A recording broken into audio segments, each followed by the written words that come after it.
Hello friends, कैसे हैं आप सब। तो डियर, आज के क्लास में जो है हम लोग एसएसटी का जो है आपका प्रीवियस ईयर क्वेश्चन डिस्कस करेंगे। तो चलिए हम लोग स्टार्ट करते हैं डियर आज का क्लास। पहला क्वेश्चन देखिए, आप भारतीय उपमहाद्वीप के प्रथम साम्राज्य पर परियोजना कार्य के लिए छात्रों को किस साम्राज्य के विषय में जानकारी एकत्र करने के लिए कहेंगे। पहला ऑप्शन है गुप्त साम्राज्य, दूसरा वाकटका साम्राज्य, तीसरा कुषाण साम्राज्य और चौथा मौर्य साम्राज्य। हमारा करेक्ट आंसर हो जाएगा, आंसर डी हो जाएगा, मौर्य साम्राज्य हो जाएगा। नेक्स्ट क्वेश्चन है, शुरुआती सिक्कों का आहत सिक्का कहा जाता है क्योंकि देखिए ये इंपॉर्टेंट क्वेश्चन है। आहत सिक्का, पहला ऑप्शन है धातु के सिक्कों पर आकृतियां आहत थी, दूसरा आकृति देने के लिए सिक्कों को ठोस औजार द्वारा आहत किया जाता था, तीसरा लोगों को आहत मुद्रा भुगतान के बाद रसीद के तौर पर मिलती थी, चौथा आसान संग्रह संचयन के लिए सिक्कों को आहत किया जाता था। हमारा करेक्ट आंसर क्या हो जाएगा, तो आंसर ए हो जाएगा कि धातु के सिक्कों पर आकृतियां आहत थी। तो आंसर ए जो रहेगा करेक्ट आंसर हो जाएगा। नेक्स्ट है, दिल्ली सल्तनत काल में गुलामों को उच्च पद पर नियुक्त करने का क्या कारण था। सही विकल्प चुने। उन्हें नियंत्रण में रखना आसान था और कम वेतन दिया जाता था।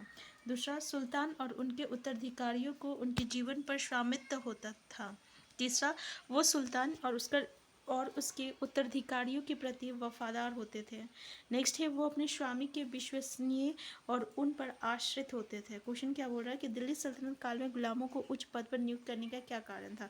तो ये चीज़ हम लोग डिस्कस किए हुए थे कि दिल्ली सल्तनत में क्या होता था, जो गुलाम होते थे ना, तो उससे कभी कभी जो है जो ऊंचा पद होता था उन्हें दे दिया जाता था, क्योंकि वो गुलाम को जो होता है ना, एक सच्चा गुलाम जो रहता है वो एक बेटे से भी ज़्यादा बढ़कर रहता है। तो क्यों होता था, क्योंकि वो अपने स्वामी के विश्वसनीय और उन पर आश्रित होते थे, इसलिए आंसर डी हो जाएगा। नेक्स्ट है, दीवानी खाशो आम की वस्तु विशेषताएं कैसे ये विचार देती है कि राजा भगवान का प्रतिनिधि होता था। पहला ऑप्शन है जनसभा कच्छ मस्जिद के सदृश बनाया गया, दूसरा राजा के बैठने का ऊंचा सिंहासन यह दर्शाता था कि वो सबसे ऊपर है, तीसरा सिंहासन को इस तरह रखा गया था कि मुस्लिम प्रार्थना के समय ये उनके मुख की दिशा में सामने दिखता था। तो सही विकल्प का चयन कीजिए, A B, A C, B C और ए बी सी। तो हमारा आंसर क्या हो जाएगा, आपका आंसर बी है। ए और सी जो है बिल्कुल करेक्ट आंसर है कि जनसभा जो है कच्छ मस्जिद के सदृश बनाया गया था, और दूसरा सिंहासन को इस तरह रखा गया था कि मुस्लिम प्रार्थना के समय ये उनके दिशा में सामने दिखता था। ये आपका बी जो है ये गलत है, तो आंसर जो रहेगा ए और सी, मतलब आंसर बी जो रहेगा करेक्ट आंसर है। नेक्स्ट क्वेश्चन है, दीवानी खासो आम वस्तु की वस्तुएं। अच्छा, ये क्वेश्चन अभी कर चुके हैं ना। नेक्स्ट क्वेश्चन है, निम्न किन कथनों ए और बी पर विचार करें एवं सही विकल्प का चुनाव करें। पहला ऑप्शन है, 19वीं सदी की शुरुआत में जब ब्रिटिश एक समरूप सैनिक संस्कृति विकसित करने लगे, इससे काफ़ी सैनिकों के मध्य समस्याएं खड़ी हुई। दूसरा है, पेशवार सिपाहियों की एक सेना खड़ी करने के चक्कर में जाति और समुदाय को अनदेखा किया गया। ए बी दोनों सही है, और ए जो है बी की सही व्याख्या करता है, सॉरी बी ए की सही व्याख्या करता है, या ए बी दोनों सही है, और किंतु बी जो है ए की सही व्याख्या नहीं करता। ए सही है, बी गलत है, ए गलत है, बी सही है। तो हमारा करेक्ट आंसर क्या हो जाएगा, क्वेश्चन क्या बोला है कि 19वीं सदी की शुरुआत में जब ब्रिटिश एक समरूप सैनिक संस्कृति विकसित करने लगे, तो इससे काफ़ी सैनिकों के मध्य समस्या खड़ी हुई, और जो पेशेवर सिपाहियों की एक सेना खड़ी करने के चक्कर में जातीय समुदाय को अनदेखा किया गया। तो बिल्कुल सही है, दोनों सही है, और जो बी जो है ना वो एक ही सही व्याख्या करता है। तो आंसर ए जो रहेगा करेक्ट आंसर होगा। नेक्स्ट है, पूर्वकालिक रियासतों की श्रेणी के अंतर्गत कौन से राज्य थे। पहला, वो राज्य जिनके शासकों ने भारत में विलय स्वीकार किया था। दूसरा, वो राज्य जिनके शासकों ने पाकिस्तान में विलय स्वीकार किया था। तीसरा, जिन्हें प्रशासनिक इकाई के रूप में राज्य का दर्जा प्राप्त होने तक रखा गया। नेक्स्ट है, वह राज्य जिन्हें यूरोपीय उपनिवेश के रूप में बनाए रखा गया, जैसे गोवा, पुडुचेरी। सही विकल्प देखिए, A B, B C D, या ए सी डी, या ए बी सी। तो हमारा आंसर क्या हो जाएगा, हमारा आंसर जो है ए और बी और सी जो है बिल्कुल करेक्ट आंसर है। ये आपका गलत है कि वो राज्य जिन्हें यूरोपीय उपनिवेश के रूप में बनाए रखा गया, जैसे कि गोवा, पुडुचेरी। तो ये बिल्कुल सही है, ये भी सही है, और ए जो है कि वो राज्य जिनके शासकों ने भारत में विलय स्वीकार किया था। तो आंसर ए बी और सी सही है। ठीक है, तो आंसर क्या आ जाएगा, आंसर डी जो रहेगा करेक्ट आंसर हो जाएगा। नेक्स्ट क्वेश्चन है, ग्लोब के संबंध में निम्न कथनों पर विचार कीजिए। पहला ऑप्शन है विषुवत वृत्त शून्य अंश देशांतर को दर्शाता है, और दूसरा विषुवत वृत्त एक काल्पनिक रेखा है जो ग्लोब को दो बराबर भागों में बांटती है। तो देखिए ए सही है, बी गलत है, फिर ए गलत है तथा बी सही है, और ए बी दोनों सही है तथा ए बी दोनों गलत है। तो इसमें क्या सही है क्या गलत है? हमारा आंसर बी करेक्ट आंसर है कि इसमें ए गलत है और बी जो है बिल्कुल सही है। ये विषुवत वृत्त जो रहता है काल्पनिक रेखा रहता है जो ग्लोब को दो बराबर भाग में बांटता है। जैसे कि ये ग्लोब हो गया, ये उत्तरी अक्षांश, ये आपका उत्तरी ध्रुव, ये दक्षिण ध्रुव हो गया। तो ये आपका विषुवत वृत्त है और ये ग्लोब को दो भागों में विभाजित करती है। इसको हम लोग उत्तरी गोलार्ध कहते हैं, इसको हम लोग दक्षिणी गोलार्ध कहते हैं। ठीक है, और विषुवत वृत्त शून्य अंश देशांतर को दर्शाता है। तो ये आपका पहला जो ऑप्शन है बिल्कुल गलत है। ठीक है, तो आंसर बी जो रहेगा ये बिल्कुल आपका करेक्ट आंसर हो जाएगा। नेक्स्ट है जिन क्षेत्रों में गर्म और ठंडी जल धाराएं मिलती है। पहला ऑप्शन है कोहरे के मौसम का अनुभव किया जाता है जिससे जल यातायात प्रभावित होता है। दूसरा है दुनिया के सबसे समृद्ध मछली पकड़ने वाले क्षेत्र विकसित होते हैं। तो ये क्वेश्चन जो है ना आपका जो बार बार पूछा गया है, और ये टॉपिक जो है एक बार ज़रूर कर लीजिएगा। ठीक है, क्योंकि यहाँ से और भी क्वेश्चन अराइज होता है। तो क्या ए दो बी दोनों सत्य है, या ए बी दोनों असत्य है, या ए सत्य है लेकिन बी सत्य है, और ए सत्य है लेकिन बी सत्य। जिसके आंसर आपको पता चल गया कि आंसर क्या है हमारा करेक्ट ए है, यानी ए बी दोनों स्टेटमेंट सही है। तो हम लोग ये देखे थे कि जब गर्म और ठंडी जलधाराएं होता है वो क्या होता है कि मछली पकड़ने के लिए सबसे अच्छे क्षेत्र माना जाता है। तो ये भी बिल्कुल सही है। और कोहरे के मौसम का अनुभव किया जाता है जिससे जल यातायात प्रभावित होता है। तो ये भी आपका बिल्कुल सही है। तो आंसर जो है आपका ए बी दोनों सही है। नेक्स्ट है अभिकथन खनिज अनवीकरणीय संसाधन है। दूसरा मानव उपभोग के दर से खनिजों के निर्माण की दर तेज है। ठीक है, अनवीकरणीय संसाधन और नवीकरणीय संसाधन अगर आपको पता होगा तो ये आंसर तो बहुत ही इजी है। तो ए आर दोनों सही है और आर सही व्याख्या करता है। ए आर दोनों सही है किंतु आर सही व्याख्या नहीं करता। ए सही है और आर गलत है, ए और आर दोनों गलत है।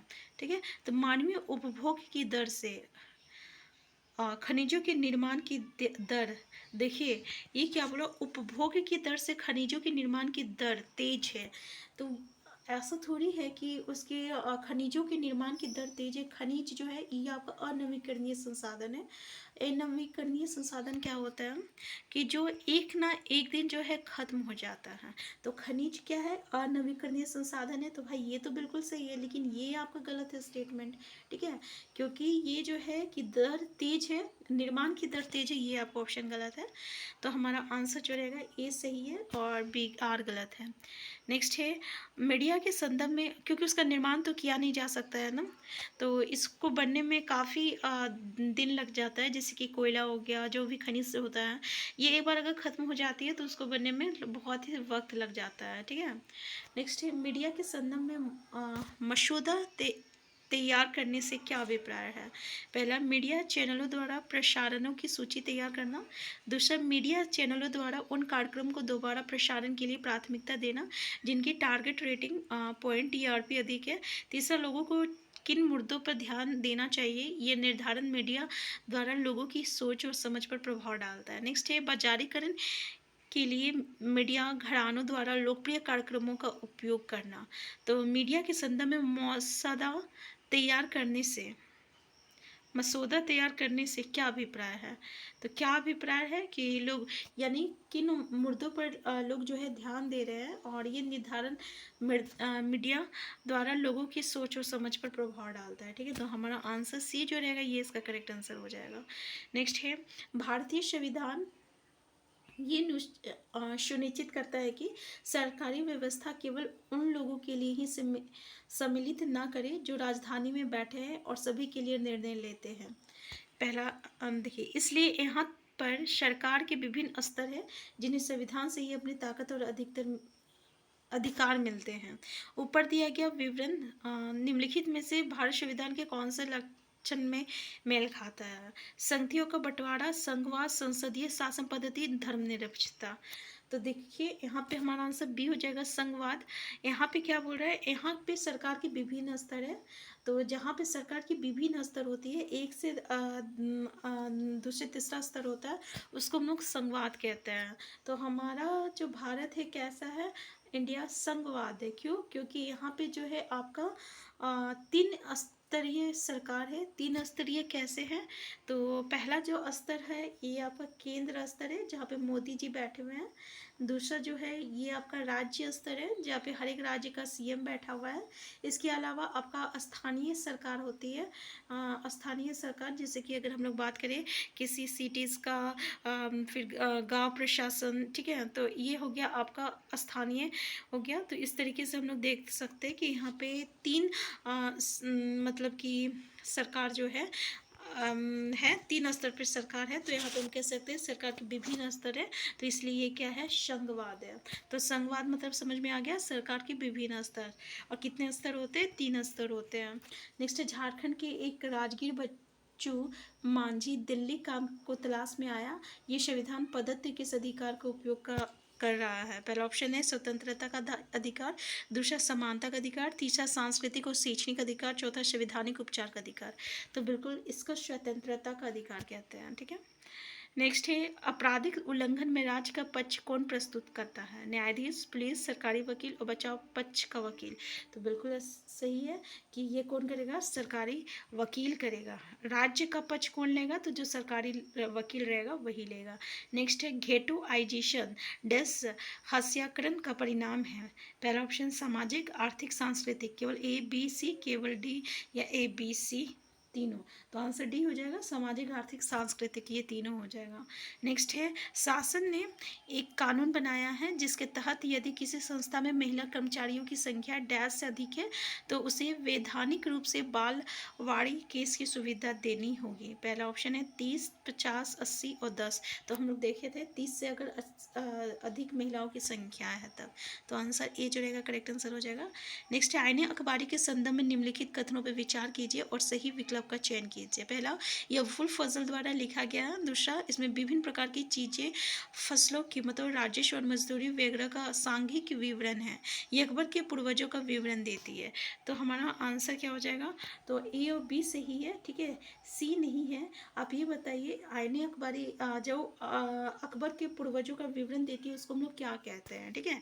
जहाँ आईने अखबारी के बारे में दिया हुआ है वहीं पे भी जो है इस पॉइंट को भी क्लियर किया गया है।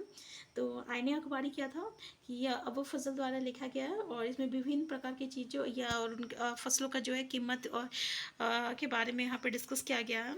इसके अलावा अकबर का पूर्वजों का भी विवरण मिलता है, लेकिन किसको उसको क्या कहते हैं वो कमेंट बॉक्स में जरूर बताइएगा, ठीक है। नेक्स्ट है इक्तादार और जागीरदारों के विषय में कौन सा कथन सही है। पहला, ये पद विशिष्ट क्षेत्रों के नायकों, सैनिक के कमरश, दिल्ली सुल्तान और सल्तनत और मुगल शासक में दिए जाते थे। दूसरा, वो अपनी भूमि क्षेत्र जिसे कमरस और जागीर कहते थे वो रह कर वहाँ का प्रशासन चलाते थे। केवल ए, केवल बी, ए बी दोनों, और ना तो ए ना ही बी। तो हमारा देखिए क्या बोला, ये पद विशिष्ट क्षेत्रों के नायकों, सैनिकों, क्रमशः दिल्ली सल्तनत और मुगल शासन में दिए जाते थे। तो बिल्कुल सही है, दिल्ली सल्तनत और मुगल शासन में दिया जाता था। वो अपने भूमि क्षेत्र जिसे इक्ता और जागीर कहते थे वहाँ रह कर, देखिए वो लोग वहाँ रहते नहीं थे, ठीक है, वो लोग वहाँ रहते नहीं थे बल्कि उन्हें काम के इस सिलसिले में कभी यहाँ कभी वहाँ जो रहता है रहना पड़ता था। वो बस वहाँ जो है कर जो है वसूलते थे वहाँ पे, ठीक है, लेकिन उन लोग वहाँ पे रहते नहीं थे। ये चीज़ जो है एनसीईआरटी में डिस्कस किया गया है। तो आंसर ए जो रहेगा करेक्ट आंसर रहेगा हो जाएगा। नेक्स्ट है कथन ए और बी को पढ़कर सही विकल्प का चुनाव कीजिए। पहला, अशोक का धम्म ईश्वर की पूजा पर बल देता था। दूसरा, अशोक का धम्म बुद्ध के उपदेशों से प्रेरित था। तो हम लोग ए बी दोनों सही है, ए बी दोनों गलत है, केवल ए सही है, केवल बी सही है। आंसर डी हो जाएगा, केवल बी सही है। अशोक का धम्म हम लोग देखे थे ना, अशोक के बारे में क्वेश्चन आता है। तो अशोक जब कलिंग का युद्ध लड़ा था, कलिंग का युद्ध हुआ था, तो उसमें काफ़ी लोग जो है लाखों लोग जब मर गए थे तो उनका खून देकर इनका हृदय परिवर्तन हो गया था और उसी समय इन्होंने धर्म का मतलब कि अपना शस्त्र को त्याग दिया था और वो बौद्ध जो है आपका धर्म को अपना लिए थे। तो अशोक का जो धर्म है ये बुद्ध के उपदेशों से प्रेरित है, तो आंसर बी जो रहेगा करेक्ट आंसर हो जाएगा। क्वेश्चन यहाँ से ये भी आता है, कलिंग युद्ध का वर्णन हमें कहाँ देखने को मिलता है? तो अशोक का जो है कितना शिलालेख है? 14 शिलालेख है। 14 शिलालेख में जो 13वें शिलालेख है ना, उसमें कलिंग का युद्ध का वर्णन हमें देखने को मिलता है। ठीक है, यहाँ से ये सब क्वेश्चन पूछा गया है। इसके अलावा अशोक की बेटी का नाम और बेटा का नाम क्या था, जिन्होंने बौद्ध धर्म को मतलब कि प्रसारित करने के लिए किन जगह गए थे, इसका भी क्वेश्चन हमें देखने को मिला है। तो ये भी देख लीजिएगा, आंसर डी जो है करेक्ट आंसर है। और उसका बेटा बेटी का नाम क्या था, ये कमेंट बॉक्स में बताइए। नेक्स्ट है, औपनिवेशिक भारत के संदर्भ में इन वक्तव्यों पर विचार करिए और सही विकल्प ढूंढे। पहला, अंग्रेजों ने जनजातियों के कल्याण के लिए वनों में गांव बसाने का निर्णय लिया। दूसरा, औपनिवेशिक अधिकारियों ने जनजातियों को इस शर्त पर कि वन विभाग के लिए श्रमिकों के रूप में काम करेंगे, वनों में कुछ टुकड़े भूमि पर झूम खेती की अनुमति दी। तो ए असत्य है और बी सत्य है। तो हमारा आंसर क्या हो जाएगा, आंसर बी हो जाएगा। ठीक है, कि यहाँ पे क्या बोल रहा है, औपनिवेशिक अधिकारियों ने। ठीक है, तो ये तो बिल्कुल सही है। और पहला जो है आपका कि अंग्रेजों ने जनजातियों के कल्याण के लिए वनों में गांव बसाने का निर्णय लिया। ठीक है, तो ये वन में गांव नहीं बसाया था, ये आपका गलत है। लेकिन ये बिल्कुल सही है कि ये वन विभाग में जो है श्रमिकों के रूप में काम करने के लिए इन्हें कुछ भूमि दी जाती थी और यहाँ पे ये झूम की खेती करते थे। झूम खेती क्या होता था कि यहाँ पे हम लोग कुछ दिन खेती करेंगे, फिर यहाँ से हट के फिर दूसरे जगह जाएंगे, वहाँ पे साफ करेंगे पेड़ पौधे, फिर वहाँ पे खेती करेंगे। ठीक है, तो हमारा आंसर जो है आंसर बी जो रहेगा करेक्ट आंसर हो जाएगा। नेक्स्ट क्वेश्चन है, 19वीं सदी के आदिवासी समूहों के बारे में निम्नलिखित दो कथनों को पढ़े और सही विकल्प का चयन कीजिए। पहला, वो झूम खेती करते थे, जानवरों का शिकार करते थे और वन उत्पादों को इकट्ठा करते थे। वो एक जगह खेती करते थे, जानवरों का पालन और पोषण करते थे। तो बताइए यहाँ पे 19वीं सदी के आदिवासी में क्या सही है? तो भाई ये दोनों सही है, क्योंकि हम लोग देखे थे कुछ तो जब ये कृषि करने लगे, जब ये कृषि करने लगे, पशु पालने लगे, ठीक है, पशु पालने लगे, तो ये क्या हो गए, स्थानीय हो गए। क्योंकि पशु पालने के लिए या कृषि करने के लिए इन्हें एक ही जगह पर रहना पड़ता था, क्योंकि पहले वो बीज को बोते थे, फिर उसके बाद फसल तैयार होता था, फिर उसे काटते थे। तो इस तरीके से जब वो खेती करने लगे और जानवर का पालन करने लगे, तो वो जानवरों का पालन और पोषण करते थे, तो उन्हें एक ही जगह रहना पड़ता था। और वो झूम भी खेती करते थे और जानवरों का शिकार भी करते थे और वन का उत्पादन का इकट्ठा भी करते थे। तो ये भी दोनों सही है, तो हमारा आंसर सी जो रहेगा ये इसका करेक्ट आंसर हो जाएगा। नेक्स्ट है, सुधार आंदोलन को उनके उद्यम स्थल से मिलान कीजिए। वेद समाज लाहौर, प्रार्थना समाज का मद्रास है और सिंह सभा का मुंबई है। तो सही विकल्प देखिए ये इधर उधर हो गया है। ठीक है, तो इसमें हमारा आंसर क्या हो जाएगा आपका, जैसे कि वेद समाज क्या है आपका, वेद समाज लाहौर है। ठीक है, फिर यहाँ पे थोड़ा सा प्रिंटिंग ये हो गया, बी का प्रार्थना समाज हो जाएगा, प्रार्थना समाज का सिंह सभा, और मुंबई और मद्रास का बॉम्बई। तो वेद समाज का क्या होगा यहाँ पे, वेद समाज का सिंह सभा और बी नहीं, वेद समाज लाहौर, देखिए ये है वेद समाज। ठीक है, इसका लाहौर है। दूसरा है प्रार्थना समाज, प्रार्थना समाज इस समय मद्रास है यहाँ पे, और ये सिंह सभा ये है मुंबई। अब बताइए अब क्या होगा, तो हमारा वेद समाज का मद्रास हो जाएगा। ठीक है, और आपका ये प्रार्थना समाज का क्या हो जाएगा, मुंबई हो जाएगा, और सिंह सभा का क्या हो जाएगा, लाहौर हो जाएगा। ठीक है, तो आंसर क्या हो जाएगा यहाँ पे, आंसर सी जो रहेगा ये इसका करेक्ट आंसर हो जाएगा। आंसर सी जो रहेगा ये इसका करेक्ट आंसर हो जाएगा। फिर से देखिए वेद समाज जो है, वेद समाज का क्या होगा, तो वेद समाज का आपका मद्रास होगा, वेद समाज मद्रास। ठीक है, मद्रास।